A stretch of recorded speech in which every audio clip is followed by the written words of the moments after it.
మీ ఇంటిలో దేవదూతలున్నారో తెలుసుకోవాలా? ఈ 7 సంకేతాలను గమనించండి. కొన్నిసార్లు ఒక ఇల్లు గోడలు, ఫర్నిచర్ మాత్రమే కాదు, అది స్వర్గం మరియు భూమి మధ్య నిశ్శబ్దమైన సమావేశ స్థలంగా మారుతుంది.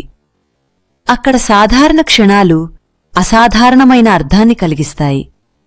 బైబిల్ ప్రకారం దేవదూతలు కథలు కాదు, కవితాత్మక ప్రతీకలు కాదు, వారు దేవుని సందేశకులు.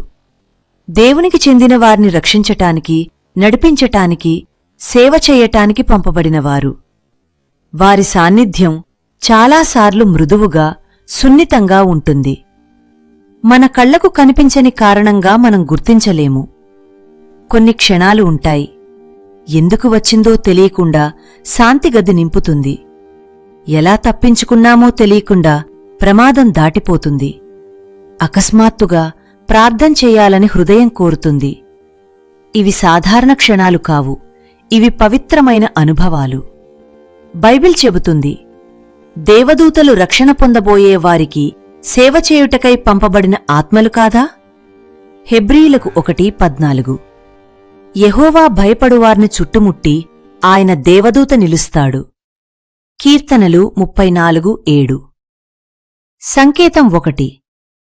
పరిస్థితులను మించిన శాంతి. సమస్యలు ఉన్నప్పటికీ మనసులో ప్రశాంతత ఉంటుంది. ఇది సాధారణ భావోద్వేగం కాదు, ఇది దేవుని బహుమానం. యేసు జన్మ సమయంలో దేవదూతలు మొదట చెప్పింది, భయపడకండి. లూకా 2:10. ఫిలిప్పీయులకు 4:7 చెబుతుంది, అర్థానికి మించిన దేవుని సమాధానం మీ హృదయాలను కాపాడును. ఈ శాంతి ఉంటే దేవుని సాన్నిధ్యం ఉంది. సంకేతం 2. కనిపించని రక్షణ. అపఘాతం జరగాల్సింది జరగలేదు, తప్పించుకున్నాము, ఎందుకు తెలీదు. కీర్తనలు 91:11. ఆయన తన దేవదూతలకు నీ విషయమై ఆజ్ఞాపించును. ఎలీషా సేవకుడు చూసినట్లు కనిపించని రక్షణ మన చుట్టూ ఉంటుంది. 2 రాజులు 6:17. సంకేతం 3. ప్రార్థనకు ఆకర్షణ. ఎటువంటి కారణం లేకపోయినా ప్రార్థన చెయ్యాలని అనిపిస్తుంది. యోహాను 4:23. సత్యముతో, ఆత్మతో దేవుని ఆరాధించువారు అవసరం. యాకోబు 4:8. దేవునికి సమీపించుడి, ఆయన మీకు సమీపించును. ఇది దేవుని పని. సంకేతం 4. ఇంటిలో వెలుగు మరియు క్రమం. గందరగోళం తగ్గుతుంది, స్పష్టత పెరుగుతుంది, హృదయం సున్నితంగా మారుతుంది. కీర్తనలు 27:1. యెహోవా నా వెలుగు. ఎఫెసయులకు 5:8. మీరు చీకటి కాక వెలుగైయున్నారు. సంకేతం 5. దేవుని వాక్యం ద్వారా నిర్ధారణ. ఒకే వాక్యం మళ్లీ మళ్లీ వినిపిస్తుంది, అది మీ పరిస్థితికి సరిపోతుంది. హెబ్రీయులకు 4:12.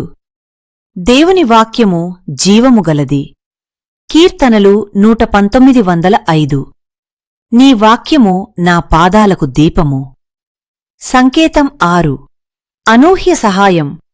అనుకోని వ్యక్తుల ద్వారా సహాయం వస్తుంది. హెబ్రీయులకు 13:2. కొంతమంది తెలియకుండానే దేవదూతలను ఆతిథ్యమిచ్చారు. ఎలీయాకు దేవదూత ఆహారమిచ్చినట్లు. 1 రాజులు 19:6. సంకేతం 7. పరిశుద్ధత కోసం ఆకలి పాపం ఇష్టంగా అనిపించదు, నిజం కోసం కోరిక పెరుగుతుంది. మత్తయి 5:6. న్యాయం కోసం ఆకలితో ఉన్నవారు ధన్యులు. రోమీయులకు 12:2. మీ మనస్సు మార్పుతో రూపాంతరం పొందండి. ముగింపు సందేశం. బైబిల్ మనకు దేవదూతలను వెతకమని చెప్పదు, దేవుని వెతకమని చెబుతుంది. దేవదూతలు కేంద్రం కాదు, దేవుడు కేంద్రం.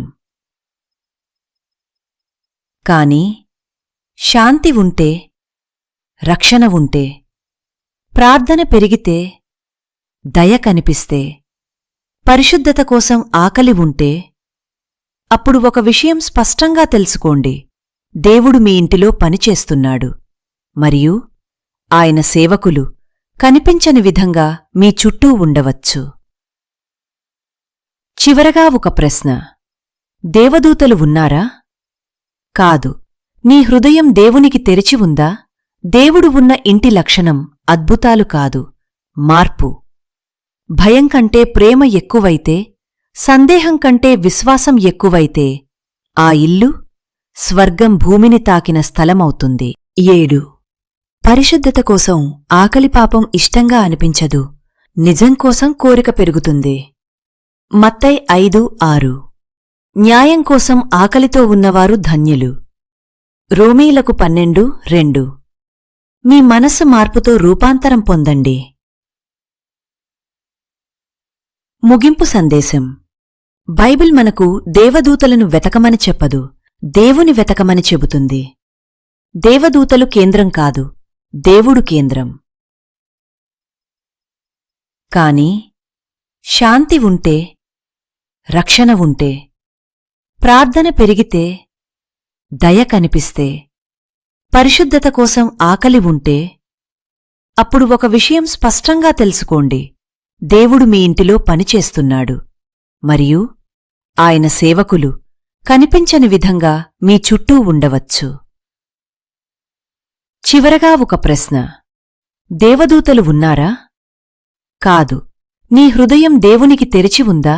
దేవుడు ఉన్న ఇంటి లక్షణం అద్భుతాలు కాదు, మార్పు. భయం కంటే ప్రేమ ఎక్కువైతే, సందేహం కంటే విశ్వాసం ఎక్కువైతే, ఆ ఇల్లు స్వర్గం భూమిని తాకిన స్థలమవుతుంది.